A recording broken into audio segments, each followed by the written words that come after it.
ክራላይሶን ሰላም እግዚአብሔር አኩል ኩርና ዓለም እትርከቡ ናይ ኤልቢ ዩቲዩብ ተኸታተልቲ ሰላምኩም ብዝሕ ትረፍ ይበለለይ ባርከስ ናይ ለማንቲ ሒዘልኩም መጽየ ዘለኹ ሰሙነ ሕማማት እዩ ናይ ሰውነ መቀጸልታ ሶሉስ መዓልቲ ሶሉስ ጎይታና መድኃና ኢየሱስ ክርስቶስ እንታይ ገይሩ ከም ድማ ካብ ጎይታና መድኃና ኢየሱስ ክርስቶስ ዝሰርሖም ኣብ ሶሉስ እንታይ ንመሃር እንታይ ከተባሂላት ሲየም ዝብል እዩ ሩሑስ በዓል ሰሙነ ሕማማት ይግበረልና በሰላም ድማ ናብ ብርሃነ ትንሣኤ ይብጽሕና ባርከስ ላውዝ ሒዘየ ዝመጻኹ ከብለኩም ሰሙነ ሕማማት ሶሉስ መዓልቲ ጎይታና መድኃኒና ኢየሱስ ክርስቶስ ነቲ ብዕለተ ሰኒ ዝፈጸሞ ተግባር መሰረት ብምግባር ጸሓፍቲ ፈሪሳውያን ንጎይታ ምኽንያት መኽሰስ ምንታን ክረኽብሉ ብዙሕ ከቢድ ኢሎም ዝሓሰብዎ ሕቶታት ዝሓተትሉ መዓልቲ እዩ ንኹሉ ዝገበሮ ተኣምራትን ትምህርታትን ብናይ መን ስልጣን ከም ዝገበሮ ዝሓተትሉ ዕለት እዩ ስለዝኾነ እዛ ኣብ ሰሙነ ሕማማት እትርከብ ሶሉስ ናይ ሕቶ መዓልቲ ተባሂላት ትጽውፍለጥ በኻሊእ ወገን ድማ እታ ጎይታ ሶኒ ዝረገማ በለስ ሙሉእ ብሙሉእ ዝነቐጸትሉ መዓልቲ ሰሉስ እዩ አይሁዳውያን በትምህርቲ ጎይታ ኩሉ ግዜ ይቆንኡ ብምንባሮም ንኹሉ ሰብ ድማ ይስዕቦ አሎ ብምባል ይሓምዩ ስለዝነበሩ ኣብ ቅድሚኦም ከቢድ ዝመሰሎም መስቀላዊ ሕቶታት ብምሕታት ጎይታ መስገዛቲ ዓለምን ህዝብን ከበኣስዎ ተንኮል ካብ ምእላም ፈተነ ካብ መፈታን ዓዲ ኣይወዓሉን ነበሩ ኣብዚ ናይ መወዳእታ ሰሙን እውን ፈሲካን መኽፋን ናብ ኢየሩሳሌም ምምጽኡ ኣይተረፍን ብዙሕ ህዝብ እውን በትምህርቱን ተኣምራቱን ይስዕቦን ያምኑን ኣሎ ንሕና መንሒዝና ክንተርፍ ኢና ኣብ ትምህርቱ ድማ ንግብረታትና የቃልዑ ኣሎ ብምባል ኣዝዮም ተሻቂሎም ነበሩ በዚ መሰረት ድማ ብዓብይ ክብሪ ህፃናትን እማንን ብሪታንያ እናተመስገነ ናብ ቤተ መቅደስ ምእታውን እታ መሻቃጥን መናገድን ገይሮም ዝነበሩ ቤተ መቅደስን ዕዳጋታቶምን ገላቢጦም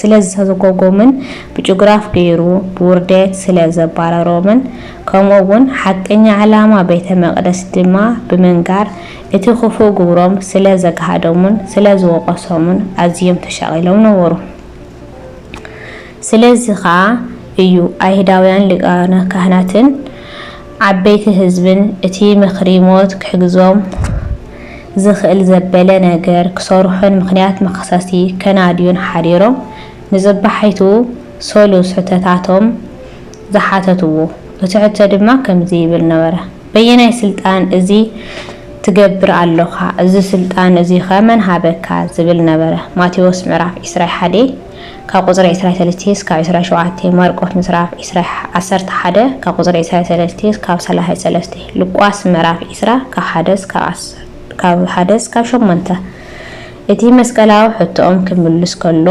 ብራተይ ስልጣን እየ ዝገብር እንተበለና ምስ ሮማዊ መንግስቲ ክነባሶ ኢና ዝብል ነበረ ምኽንያቱ ዕዳጋን ንግድን ክተክልን ክነቅልን ዝኽእል ብኸምዚ ዓብይ ምስጋና ክምስገን ዝግቦ ንጉስ ክኸውን ኣለዎ ብምባል እዩ ነገስታት ድማ ብስልጣኖም ዝመጾም ከምዘይፃወርዎ ርዱእ ነገር ምዃኑ ኣብ ልደት ጎይታ ብሄሮዶስ ዝተቀጠሉ 144,000 ህፃናት ዝኾኑ ምዝካር እኩል እዩ ብናቶም ሓሳብ ድማ ጎይታ ካብ ምድራዊ ነገስታት ኣይኮነን ክነት ካብ ዝግብኦም ለዋውያን እውን ኣይኮነን ብኸመይ ደኣ ዕዳጋና ክብትን ሕግን ትእዛዝን ዘለዎ ትምህርቲ ክምህር ከምኡውን ተኣምራት ክገብር ዝኽእል እናበሉ እዮም በየናይ ስልጣን ክገብር ከም ዝኽእል ክፈልጡ ደልዮም ተንኮሎም ፍሒሶም ናብኡ ዝመጹ ንሱ ግና ልብን ኮላሊትን ዝመርመር ኣምላክ ስለዝኾነ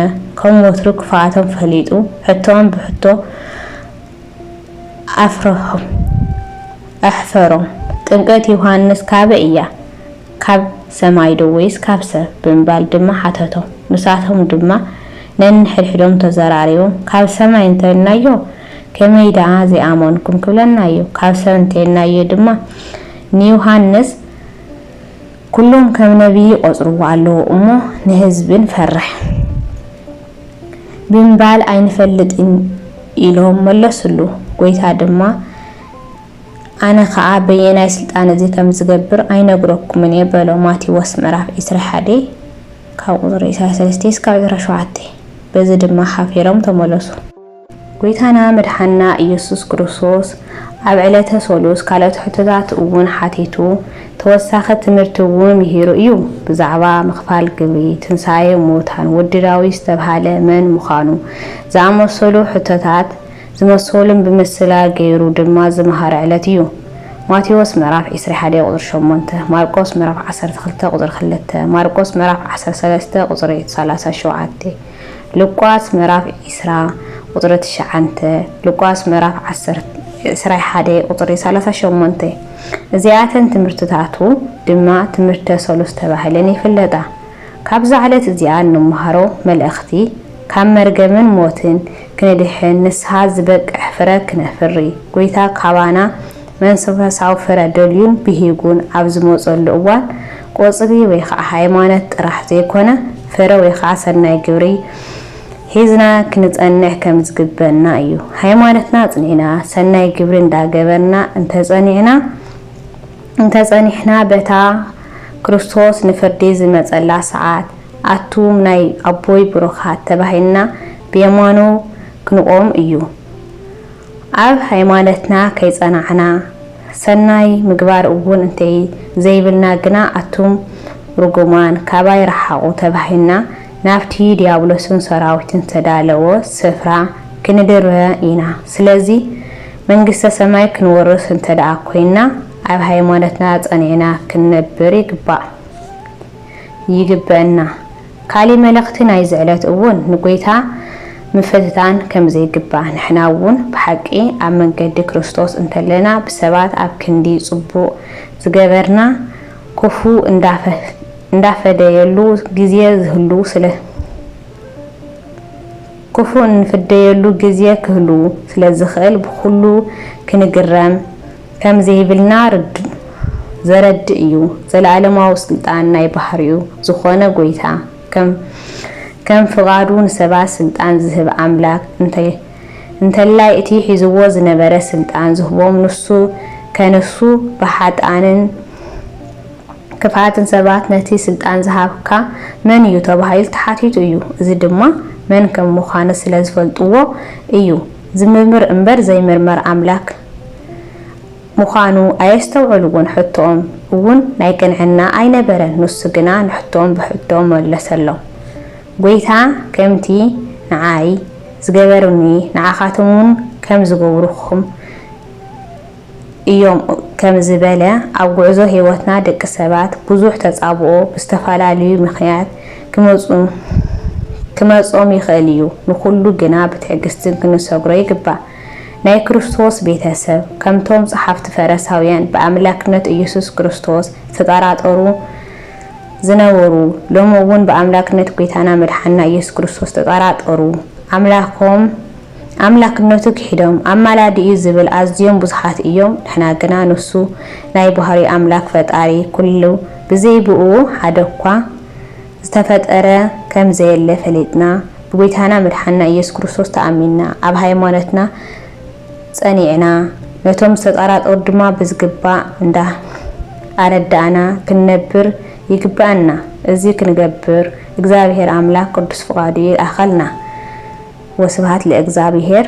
ናይ ሎማዓንቲ ሒዘልኩም ዝመጻኹ እዚ ይመስል ነይሩ። ንጽባሕ ድማ ናይ ርውዕ መቐጸልታ ሒዘልኩም ክመጽእ እየ። ቻው፣ ደሓን ሕደሩ። ካብዚ ድማ ብዙሕ ተማሂርኩም ከም ትኾኑ በዓልቲ ሙሉእ ተስፋ እየ።